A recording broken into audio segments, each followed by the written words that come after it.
back to another video review.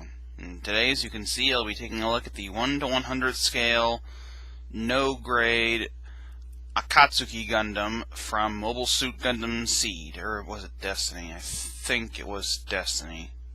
Yeah. Anyway, yes, I know technically it's normally pronounced Akatsuki, but I go by the dub, and the dub they call it Akatsuki, so that's how I'm calling it. But of course, the 100 scale version comes with both of the packs, the Oowashi and Shiranui, so I'll be going over those as well. No co-host today because she's currently sleeping under my bed. But that said, here's his size compared to a soda can. Standard size for this kind of thing. As far as colors, well, very shiny. Mostly this very reflective gold plastic, along with some dark gray, some black, some red, and then a similarly chromed orange plastic, sort of just thrown around in there. You can see it right there. It's a slightly different shade of chrome gold, I guess. Very shiny. Of course, it's a dust magnet and fingerprint magnet, and, you know, floppy. Come on, take it. The poseability on this guy is a bit of a double-edged sword. It's really good, and most of the joints are relatively tight, but they're almost too tight for the plastic in some spots. But I'll get to that as we get there. First, the head is on a ball joint, so it can side to side, back and forth, swivel. Can't quite go all the way around because his collar sticks up so much. And there's a hinge in the body that allows it to go back and forth, so yeah, that was bad. And there's a joint in the shoulder that allows the arm to move back and forth as well as up and down. And then the shoulder armor can also move up and down, but this is where one of the tight joints comes in because, like I said, it's almost too tight for the plastic. When you're moving it up, I always worry about breaking the peg that holds the arm on. But anyway, so that can move. The arm can move out to the side that far if you get the shoulder armor out of the way. Please don't break, please don't break, please don't break. Oh, that wasn't a good sound. And there's a swivel just below the shoulder, all the way around. Bend at 2 points in the elbow. Not all the way, but pretty good. Ball joint in the wrist, so you can do all that kind of stuff that you need. Whoa! Did not expect that to happen. This guy is pretty old. I think he's probably the oldest kit I have. So as you can see, the plastic's sort of not the best anymore. And he has a swivel and a hinge in the waist, so back and forth and swivel, but of course it's, you know, very floppy. Front skirts are individually articulated on ball joints.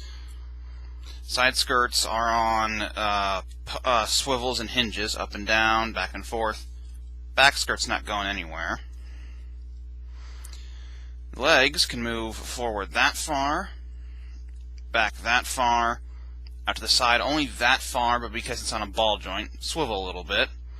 Bend at 2 joints in the knee. A very minute one there, and then a much bigger one there. Ankle armor can move up and down. And there's a excuse me. There's a joint in the shin that allows the foot to move back and forth and side to side. And then there's a ball joint in the foot itself, so side to side, swivel, up and down. Yeah, all dusty. So yeah, poseability is pretty good, but in a few spots it's a little bit tighter than the plastic can actually handle. His accessories are numerous, but we'll go over the simpler ones first. So just get him back out of the way. Start things off, we have his shield. Mostly that gold plastic again with some white, black, and dark gray. But here you can actually better see the fingerprint magnet this thing is. In fact, there's actually some caked on dust on there. That's kind of odd. Ugh. This thing has been sitting on my shelf for a while. Anyway, here in the back it actually has some poseability. There's this joint that clips onto the arm that can swivel, and you can put on the arm on the side or the back, because you can take this post out of there, put it in this way, and now it'll sit on the back of his arm, or you can, put it on like this, so it's in the side of his arm, which is the way I prefer it. And you have the handle that goes into his hand, and then that, as you can see, it has 3 different positions. There's just a tab that goes in there, so you can put it here, here, or there. I usually put it here because that allows it to sit in his hand well while he's holding it. To get him to actually hold it, you just put the... Okay, no, you have to wrap it around, get the handlebar into his hand, and then there are 2 tabs right here that'll go into these notches on the arm. So just sort of get all that wrapped around. Come on. You can do it. Kind of got to maneuver everything. Oop, and his hand came out again. Okay, let's take that little handlebar thing off for the moment.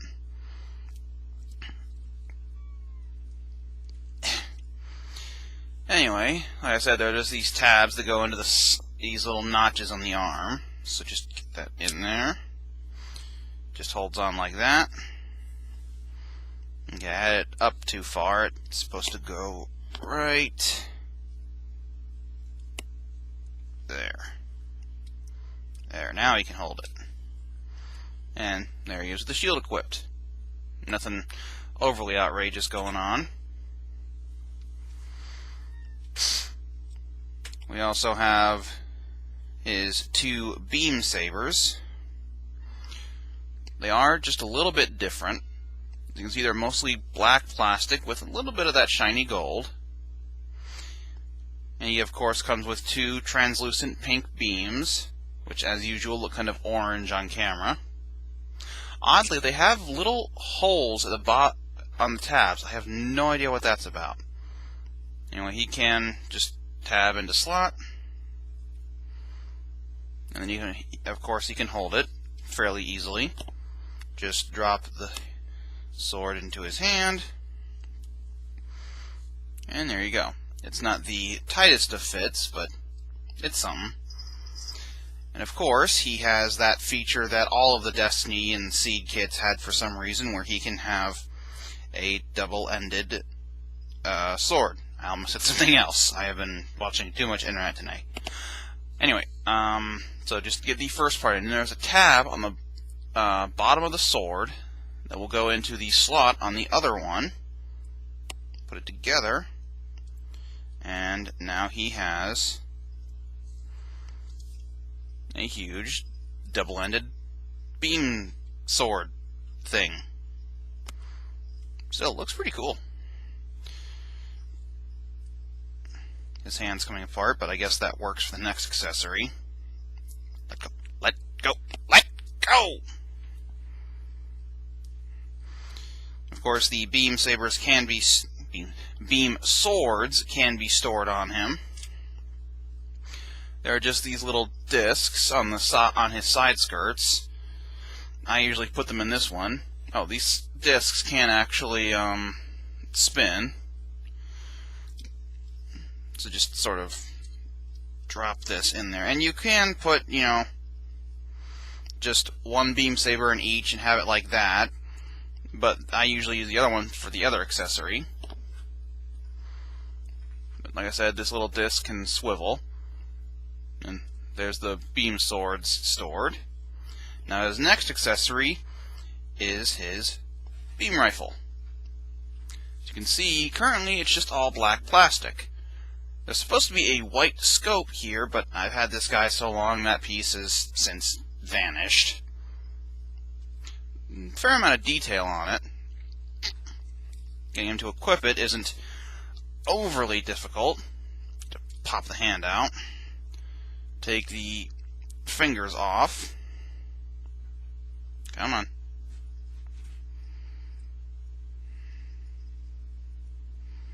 Come on.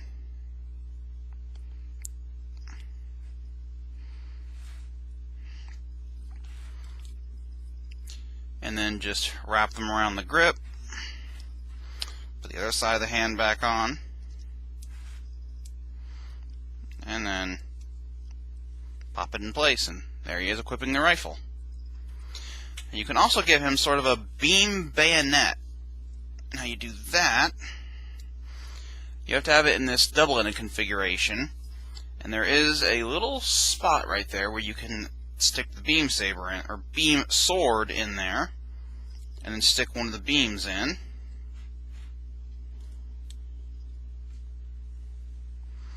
And there you have his beam rifle with a gigantic bayonet for reasons. Oh, hey. Usually when I do that, the end of the sword comes off. Whoa, hello! Now, of course, the rifle can be stored on him. There's just that disc on the other side skirt, which you can see right there. And then there's this protrusion on the beam rifle. I can just slot right in there. And there he is with the beam rifle stored. It doesn't affect poseability too overly much, but it is a thing to consider. Now, he also has a display stand. A thing to note, though, is... yeah, that was sort of when I decided I wanted to try and get creative with this thing. It didn't turn out well. I just want to show this off before his back gets all too covered in crud. But as you can see, there's just a big gray connector up there, and it just goes into the thruster on his lower back. And my cat decided to wake up, and now she's pawing at my chair for some reason. And there he is with the flight stand equipped, and because it goes into his lower back, you can't really have him doing a whole lot, but it gets him off the ground.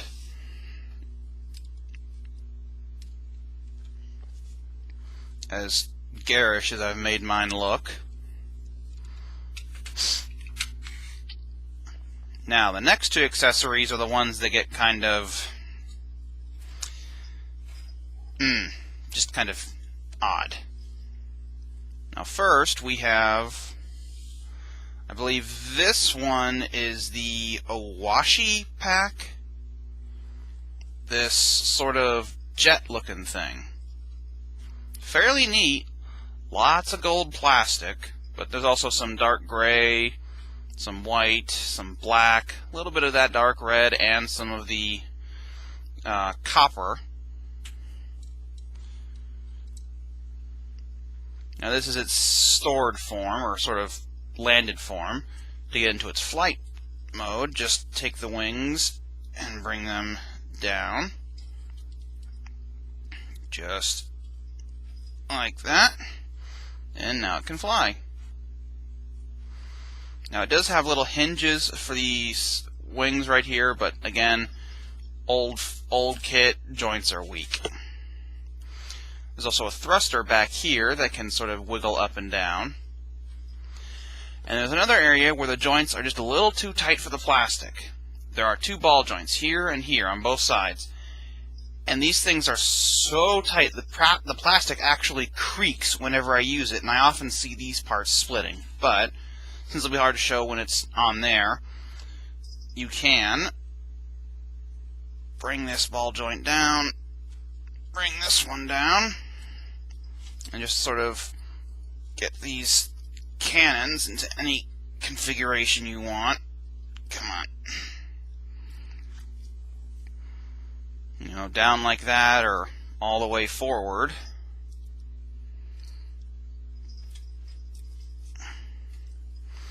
To make it look a little longer, or pulled back, or really any configuration that you can think of that the joints can do. So the joints are very poseable. They're just exceedingly tight. Now, unfortunately, there is no way to put this guy on the flight stand, which is a bit of a disappointment. But you can put it on his back, of course. And so to get ready for that, what you do is take the cannons and just point them straight down like that. Stop clawing at my leg, please. And just get them like that. Take the nose cone, pull it forward. Come on. And then just fold it all the way back. And there's this big tab here that will go into a big slot on his back.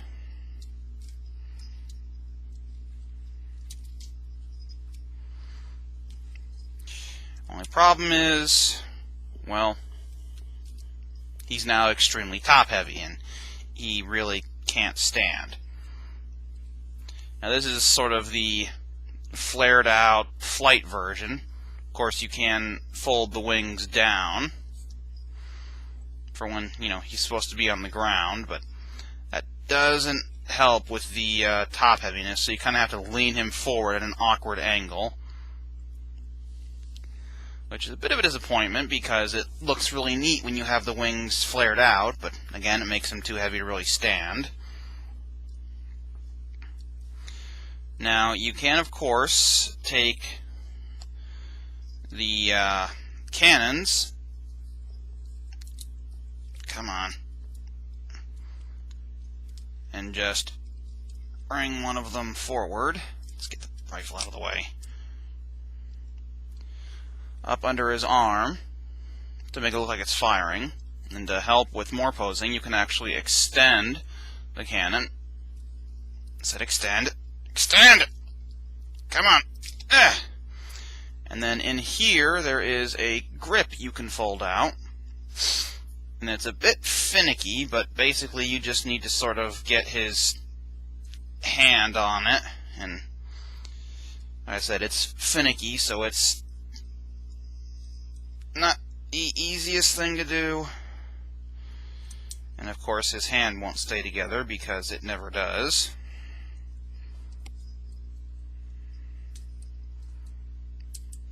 There. That's basically what it looks like. Oh, this thing is so old.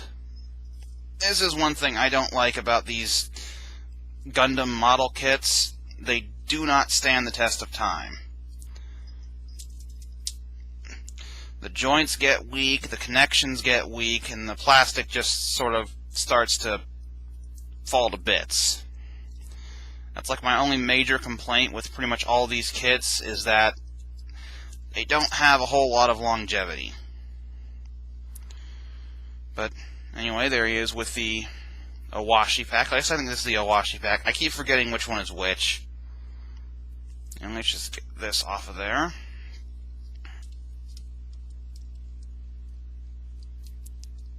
It's on there very securely. Now we'll cover the final accessory, and the one I usually have him on my shelf with, the Shiranui pack, which has all of the Dragoons. As you can see, it's very big. It's actually a little bit taller than he is if you stand it on these Dragoons down here. This is another case of the joints getting old and tired, because this actually does have a lot of posability.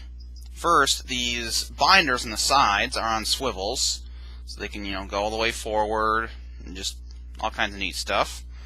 And then these can move back and forth, and then these joints can move out, but they are far too tight and often cause some problems on other parts.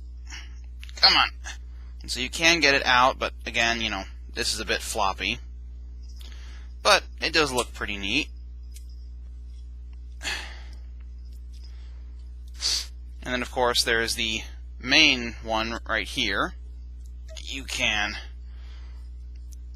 take and fold it forward and just get all three pointed up and looking very dangerous. Now again, like I said, This is the one that I usually have him posed with on my shelf. Oh, before I move on, you can take all the Dragoons off, so I'll just take this one off to show you. They do have these clear stickers that, you know... Come on. Focus, please. There's a number right there, and they're all numbered and very detailed and very nice. They even have little thrusters molded in. The thrusters are what help attach, because there are slots in the thrusters and tabs that all these go into. Anyway, you can put it on his back, and it's what I usually have. Same attachment as before.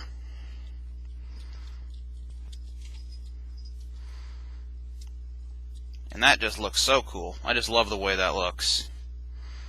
And of course, you can, bring these forward and have them firing sort of like shoulder cannons, like the Freedom did. Or, even bring these out.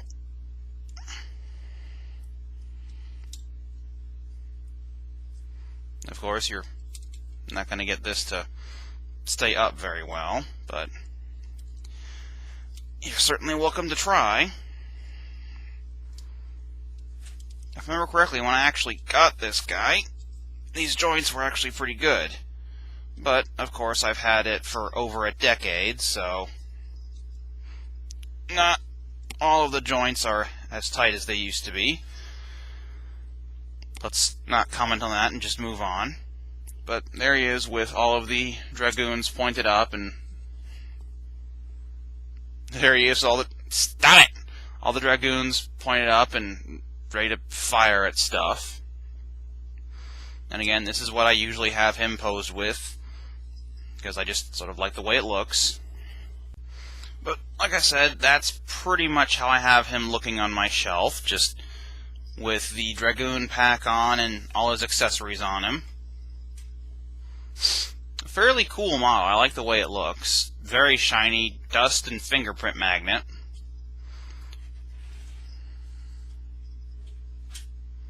Wobbly Dragoon over there. Why is my focus being such a pain in the neck?